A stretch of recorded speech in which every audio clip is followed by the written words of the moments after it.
अस्सलामुअलैकुम, मैं अहमदाद सुमरो। लियाकत चट्ठा ने नया बयान दे दिया है, ड्रॉप सीन हो गया है और कहा जा सकता है कि इमरान खान साहब का प्लान बढ़ गया है।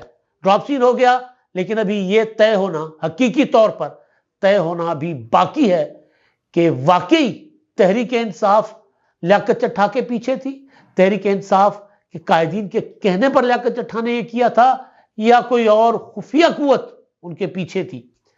मंसूबा मुस्लिम लीग नून को काबू में लाने, कैंडे में लाने के लिए था, या फिर इंतखाबात के पूरे अमल को मुतनाज़ा बनाने के लिए। इमरान खान साहब ने इसी बुनियाद पर, लियाकत चट्ठा के बयान की बुनियाद पर IMF को खतूत लिखने का फैसला कर लिया। जनाब, हम IMF को खत लिखने जा रहे हैं कि धांधली हुई है, और जब तक IMF खुद ऑडिट नहीं करवाता इंतखाबात का, और ऑडिट करवाने के बाद जहां जहां धांधली साबित हो वहां वहां जो है वो नताइज वापस नहीं लिए जाते, तब तक IMF पाकिस्तान के साथ इंगेज ना करे। यह मनसूबा इमरान खान साहब का। उधर इमरान खान साहब के वकला की स्टेटमेंट आई और उधर लियाकत चट्ठा साहब की स्टेटमेंट आई। खेल हो गया दिलचस्प, और हम कह सकते हैं कि कप्तान का प्लान बढ़ गया, जैसे मैंने शुरू में कहा था। अब कहानी क्या है? कहानी दरअसल यह है कि लियाकत चट्ठा नामी रावलपिंडी के कमिश्नर, जिनके ताल्लुकात तहरीक इंसाफ में भी, जिनके ताल्लुकात मुस्लिम लीग नून में भी, जो 17 फरवरी को मुस्लिम लीग नून के लिए पागल थे और तहरीक इंसाफ के लिए हीरो थे, आज 22 फरवरी को वही लियाकत चट्ठा PTI के लिए हीरो हैं, PTI के लिए पागल हैं, और मुस्लिम लीग नून के लिए सच्चे खरे कि ठीक कह रहा है, जो ये कह रहा है ठीक कह रहा है। मौलाना फजलुर रहमान साहब के मामले में यही हुआ ना कि मौलाना फजलुर रहमान साहब कुछ वक्त पहले तक मुस्लिम लीग नून वालों के लिए सुपर हीरो थे और PTI वालों के लिए डीजल थे। एक आध इंटरव्यू के बाद मौलाना फजलुर रहमान साहब मुस्लिम लीग नून और पीपुल्स पार्टी वालों के लिए जो है वो मतलब मैं अल्फाज इस्तेमाल नहीं कर रहा, लेकिन PTI वालों के बन गए हीरो। अब लियाकत चट्ठा की कहानी।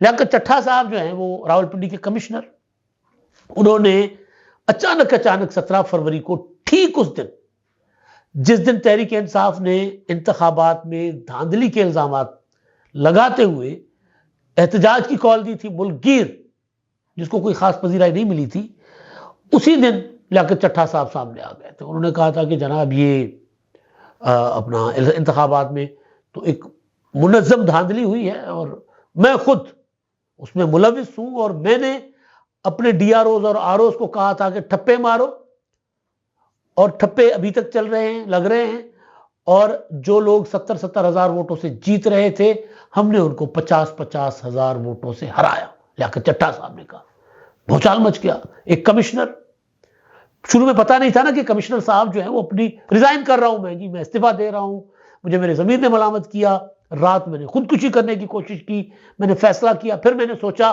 कि मैं खुदकुशी क्यों करूं। लियाकत चट्ठा कह रहे, मैंने सोचा मैं इन सबको बेनकाब क्यों ना कर दूं, इस सारे मंसूबे को। मेरे ज़मीर ने मुझे झंझोड़ा, मेरे ऊपर सोशल मीडिया का दबाव था, ओवरसीज पाकिस्तानियों का दबाव था, और यहां से यूं लग रहा था कि जैसे इनमें वो जो इमरान खान की यूथ का एक सिंड्रोम है ना, वो उनके अंदर जैसे वो जरासीम है, जैसे वो नजर आ रहा था कि पॉलिटिकल मोटिवेटेड बात कर रहे हैं वो। लेकिन बहरहाल उन्होंने जनाब ये दबंग किस्म की प्रेस कॉन्फ्रेंस कर दी। उन्होंने कहा कि फिर मैंने तो अब फैसला कर लिया कि मैं रिजाइन करूंगा, और मैंने गलती की है, मैं अपने जुर्म का एतराफ करता हूं, और मुझे सरेआम जो है कचहरी चौक रावलपिंडी में मुझे फांसी दी जाए। बाद में पता चला कि जनाब ये तो 13 मार्च को रिटायर हो रहे हैं, और उन्होंने अमेरिका जाने के लिए वीजा शीजा लगवा लिया, सारा बंदोबस्त कर लिया। जो बंदा खुदकुशी करने का फैसला कर रहा था, या जो बंदा सोच रहा था कि मैं खुदकुशी करूं, वो अमेरिका कैसे जा सकता? अमेरिका का वीजा पहले लगा के खुदकुशी तो कोई नहीं ना करता।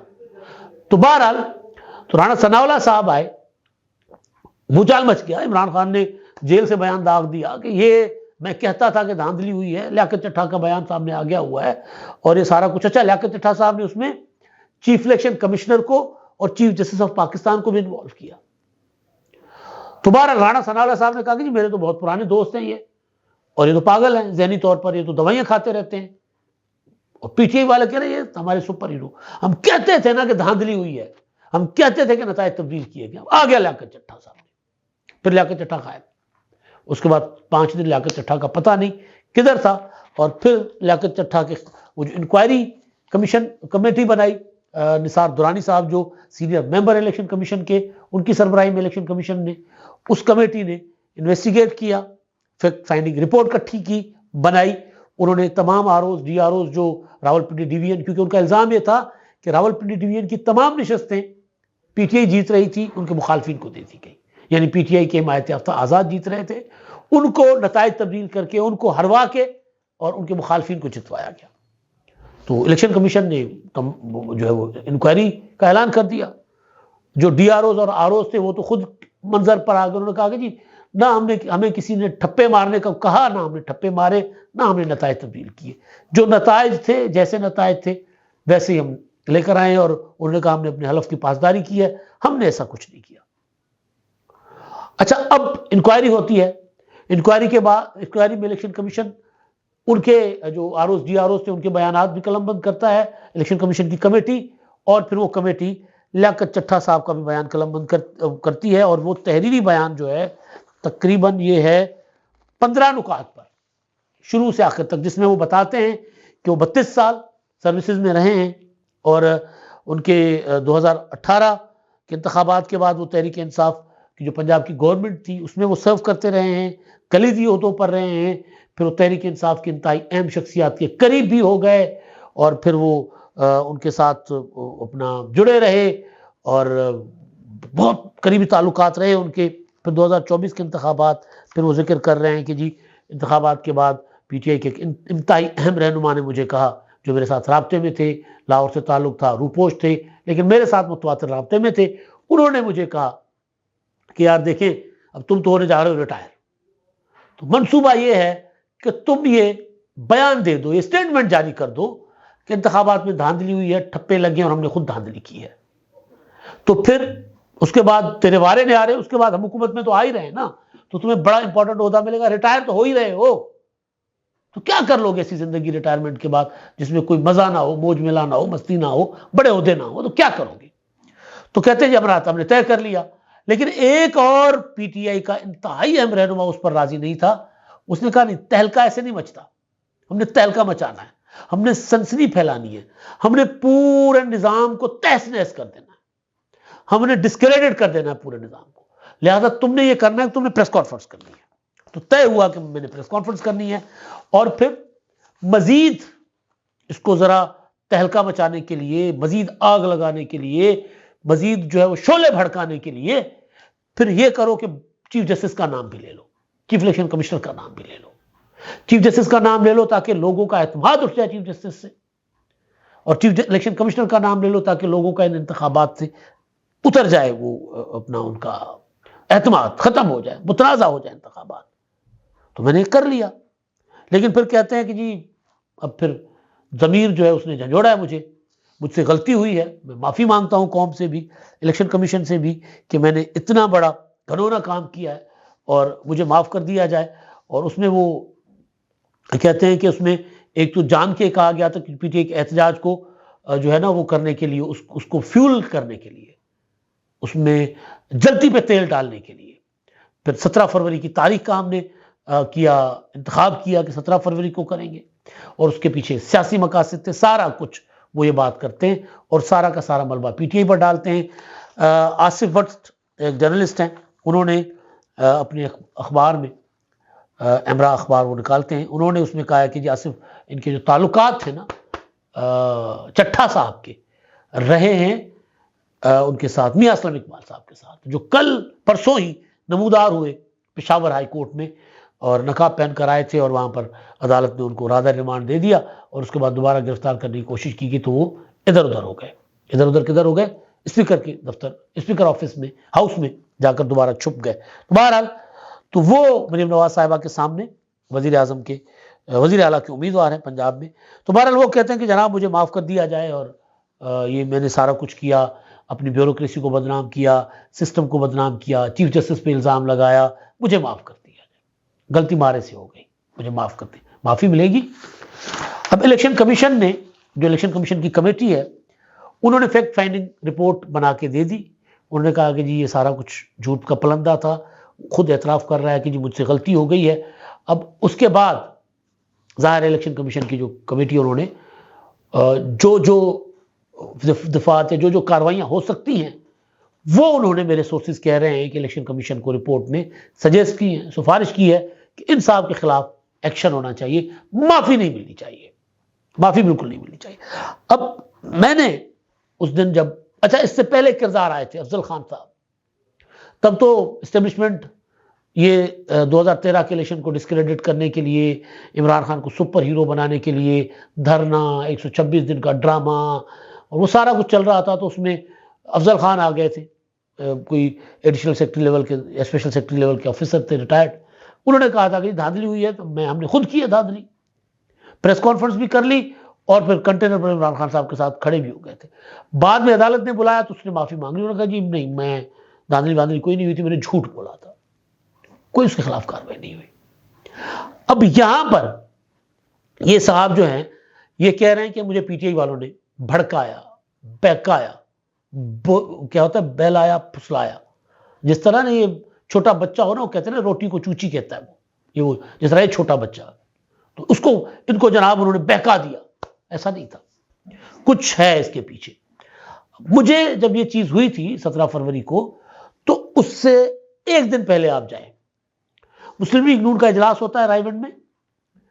उस इजलास में पीपुल्स पार्टी की शरायत को लेकर फिर नवाज शरीफ साहब को मशवरा दिया जाता है कि जी हमें हुकूमत नहीं लेनी चाहिए, हमें पंजाब मिल गया है, पंजाब तक हम अपने आप को रखते हैं फोकस, और हम पंजाब में बेहतर कारकर्दगी दिखाकर अगली बार हम मरकज में आ जाएंगे। इस बार पंजाब में नहीं आते तो कोई आसमान नहीं गिरेगा, हमें मरकज का एक हुकूमत नहीं लेनी चाहिए। खबर आती है ख्वाजा साद रफीक साहब तो ट्वीट कर देते कि जी ये कांटों का ताज है, हमें पहनने का कोई शौक नहीं है, पीटीआई वाले जो मेजॉरिटी में हैं जाकर बनाएं, पीपुल्स पार्टी को मिला लें, किसी को मिला लें, बनाएं, हमें शौक नहीं है भाई ये कांटों का ताज पहनने का। उसके अगले दिन ये साहब आते हैं। तो मैंने गुजारिश ये की थी कि ये ऑटो पर नहीं लगा हुआ, कुछ कहीं ना कहीं कोई है जो चाहता है कि मुस्लिम लीग नून मरकजी हुकूमत में हो, वरना खेल खराब हो जाएगा, जो अरेंजमेंट था वो सारा बिगड़ जाएगा। मुस्लिम लीग नून कह रही नहीं हमने पंजाब ले लिया, हमें मरकज नहीं चाहिए। तो उनको ये बताने के लिए कि बच्चों अगर रावलपिंडी की जो कौमी सूबा असेंबली की सारी सीटें मशकूक हम कर दें सिर्फ रावलपिंडी की, तो हुकूमत बना पाओगे क्या पंजाब में? तो फिर सीधे हो जाओ भाई, सीधी बात है।